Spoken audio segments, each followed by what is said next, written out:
Well, ladies and gents, I apologize for the abrupt down and out of the stream. It seems again that we are experiencing some type of technical difficulties that were unforeseen, but so be it. We're here, and let's do it. Let's get right. Let's get right into the news. No, but actually, so this week in gaming. Today we're going to talk about something called, that a lot of people know, it's The Witcher 3. Now, as most people know, The Witcher 3 is a great game that came out a couple of years ago, and it served as a benchmark game for a lot of PCs for testing games and testing PC hardware components. The Witcher 3 had a lot of DLCs that came out, one of which, most importantly, is the Wild Hunt, and this DLC is critically acclaimed.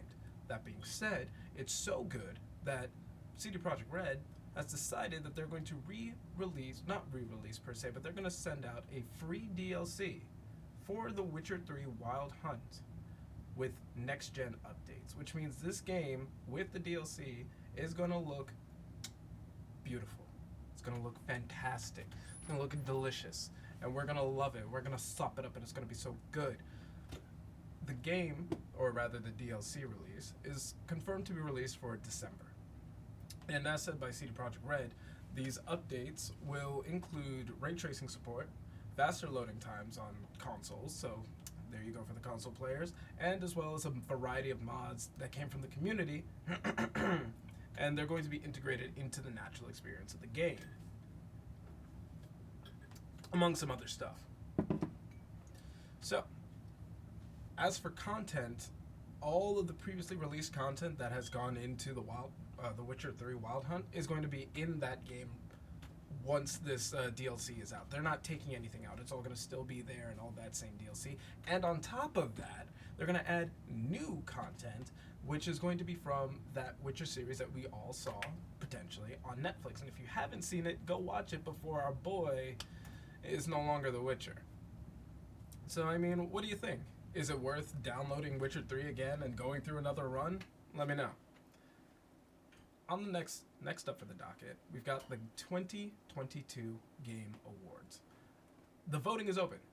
It opened about mid-time last week. So go out, go vote, do your voting. You haven't seen it, you should go see it. You really should. It's actually fantastic, and you need to know nothing about The Witcher. Also, hi Jay Bodega. But yeah, go watch it. It's actually a really good show. Henry Cavill, beautiful, gorgeous, does a great job. The person who plays Yennefer, whose name I'm currently forgetting, and I probably shouldn't, also gorgeous, does a great job. And many other actors in it just did a phenomenal job. But again, moving on, we have the Game Awards. The 2022 Game Awards, hosted by Jeff Keighley. This Game Awards is, honestly, if I'm being blunt, it's kind of disappointing. I've been talking to some friends, and it just feels like the Game Awards aren't encompassing enough games into it. And we also, as far as I know, I did a little bit of research, I don't know what the requirements are in order to even get nominated. But that being said, enough about my personal opinions. You're here to listen to and listen about who was nominated for the Game of the Year awards. Of course, right? The biggest thing that happens in the year of gaming. Well, here are the nominees. We've got God of War, that's The Witcher Wild Hunt. But we've got God of War Ragnarok. We've got A Plague Tale Requiem, Elden Ring, Stray, and Horizon Forbidden West. And from Switch, we also had the Xenoblade Chronicles 3. Okay? And you still haven't seen The Boys? You should go see these things. I don't understand. What are you doing? Get on top of your shit. Go watch your shit, girl. But anyway, here are the games. Like I said, we've got Stray, we've got Xenoblade Chronicles. You just saw, that's on the other side. You just saw the Horizon Forbidden West. All these games just came out this year and are our Game of the Year nominees, as well as also nominated for a bunch of other titles. God of War itself has been nominated for 7 other awards. So, is that fair? Who's to say? But, I mean, I'd still think that some other games definitely deserve some honorable mentions, one of which is Vampire Survivors. And that game came out this year as well and took the gaming community by storm. And if you haven't played it, go play it. It's such a simple game. It's relatively bug free. Actually, I'm pretty sure it is bug free. And on top of it, it's a good, simple, not complex game that anybody can pick up at any point in time. On top of which, it's only $5. So if you're bored and you want to test out a game, go try it. That cat game, yeah, I know. Stray, it was pretty good. A little short, but good. Anyway, moving on. We've got something kind of special. So our boy, Phil Spencer, the CEO of Microsoft Gaming, as you know, came out with a statement recently, last week, reaffirming his stance on delaying the release of the Xbox exclusive game, Starfield. Starfield is Bethesda's newest title, newest IP that has been announced as of around like a couple of years ago. I think the first announcement was about 3 years ago, where Starfield is supposed to be essentially like Skyrim meets Fallout, but in space, right? This game looks really fantastic, but it's also going to be really ambitious. The game itself is going to have the biggest town or city that's ever been built in a game ever. And that alone, is incredible. And it's also going to be populated, which takes a lot. And it's going to take a lot of resources, right? I mean, obviously. So, as reported from The Verge, and forgive me because I'm going to paraphrase because there was quite a bit. Sorry about that. As reporting from The Verge, Phil Spencer has said that essentially they've messed up. They've messed up enough times with releases of games, releasing games too early, to know that releasing this game so early or without it being ready is going to be a big problem. I mean, just look at No Man's Sky, Cyberpunk 2077. On release, those games were terrible. And most recently with Bethesda, check out Fallout 76. I mean, don't.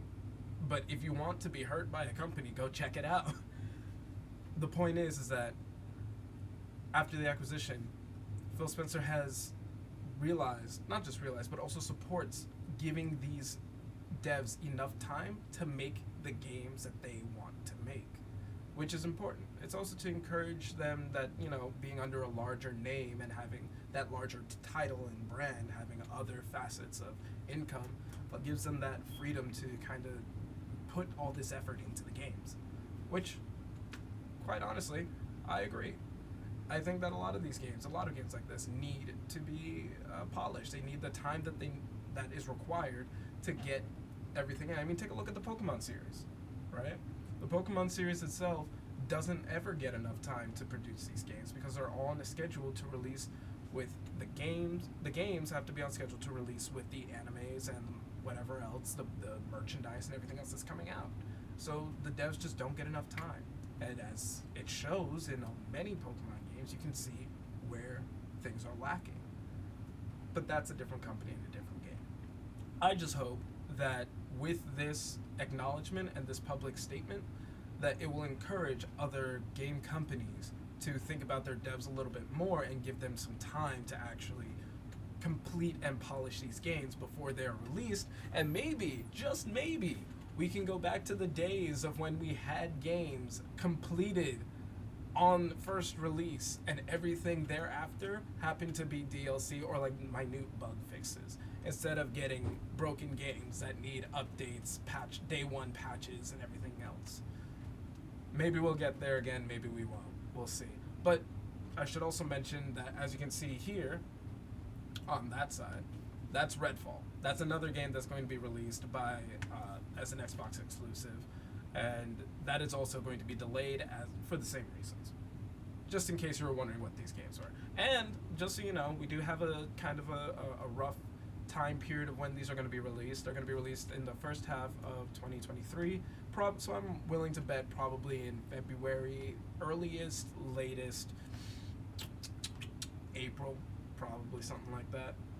But yeah, anyway, so that's really all we got for game news this week. So what are we gonna do? We're gonna get on with getting on. And we're going to start talking about games that are coming out this week. So in case you haven't noticed, there's a game that's coming out tomorrow, which is Evil West. Evil West is it's a vampire demon slaying game where you play as a cowboy. And I'm trying to like paraphrase and shit. I'm just going to read what I wrote. Vampires, demons, and cowboys, if you like it, then this game is for you. In Evil West you stand and perhaps some trusty compadres. Stand as a final line between humanity and a deep-rooted terror emerging from the shadows. This game itself is going to be a looter kind of FPS type of game with some RPG elements, and if you look on Twitch today, you can see some of the streamers have early access. And honestly, that game looks pretty good. It's going to be released on PC, PS5, Xbox Series S and Series X, PS4, and the Xbox. For those who own a Switch, you already know what this is about to be probably. Just Dance 2022 is coming out November 22nd as well. I don't feel like I should have to explain what this is, but for those who don't know or don't know what it is or don't have a Switch, I'm just going to say it anyway. Just Dance. What do you think you're going to do? You're going to dance in front of a camera. Or maybe not a camera per se because it's a Switch. You're going to dance with one of the Switch little Joy-Con shits and like do this. And yeah. Okay. Anyway, it's coming out on Switch, it's coming out on PS5, it's coming out on Xbox Series S and X and the Xbox. So if you want it, you want to dance, you want new updates, you want new songs, probably new songs is probably what you care about, go ahead and get that game. A little bit on the Just Dance on Switch. How? Don't ask me how. They're just gonna do it. Don't ask me. I don't know how. Okay, I just know that it's happening. I report the games. I don't ask about how it's gonna work. Maybe I could do that later. That might be an interesting thing to do. Yeah, okay, maybe we'll start doing some deep dives on how that actually works. Maybe. If you're interested, let me know. But other than that, I don't know. I don't know how. I'll find out and tell you later. Anyway, the next game on the docket that's coming out November 22nd is Ship of Fools. It is a cooperative roguelite where you and your friends play as some bug-eyed little creatures who go brave into the sea to defend your archipelago from impending corruption. And this game, honestly, looks pretty decent for a nice like co-op game. If you're looking for something to play with some friends or even to play solo, check it out. It's coming out on Steam for PC. It's coming out on PS5, Xbox Series X, and the Xboxes, but not Xbone, and also the Switch. And for the next game, we've got Distera. I should have practiced this one. Distera. Yeah, that's what it is. It's coming out on November 24th. This is going to be a PvE, PvP survival multiplayer FPS where players fight with or against each other on a destroyed Earth. And honestly, if you go take a look at it, you can check it out on Steam right now. It kind of looks like a combination of Ark meets Escape from Tarkov. It's like if they had a love child with some pretty decent graphics. This one's going to be a PC exclusive only, so don't worry about that. If you're on any of the consoles, get on a PC. And to top it off, I'm going to do something that's a little bit different and talk about just a little bit of a game that's coming out next month, which is, in my opinion, the biggest game to come out next month, and this is the Callisto Protocol.